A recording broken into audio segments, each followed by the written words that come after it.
मी सगळी धागडधिंग्याची गाणी ऐकतो आणि अचानक एके दिवशी मी तिला म्हणतो की हे गाणं ऐक ग जरा बघ. अधीर मन झाले मधुर घन आले धोक्यातुनी. तर बाबा म्हणतं हे कोणाचं आहे? जे अजय अतुलचं तू ऐकत होतीस ना सैराट मधली सगळी गाणी, हे त्याचंच गाणं आहे.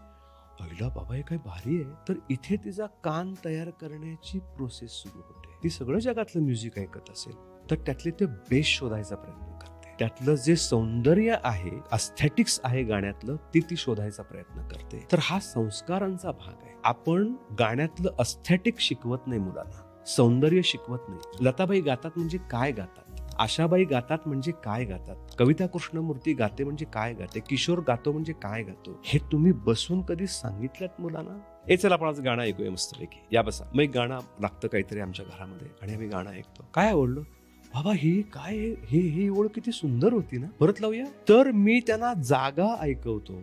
मी त्यांना त्या बघ कंपोजिशन बघा, हे कुठून सुरू होतं बघ, बघ ह्याच्यामध्ये पीस बघ काय वाजवला येतो, बघ हे गाणं इथून उठतं, हा एंड कसा केलाय, ते कसं लँड होतं बघ गाणं. हे अस्थेटिक्स शिकवायला पाहिजे ना. ते शिक्षकांनी पण करायचं काम आहे ना, ते नुसतं पालकांनी करायचं काम नाहीये.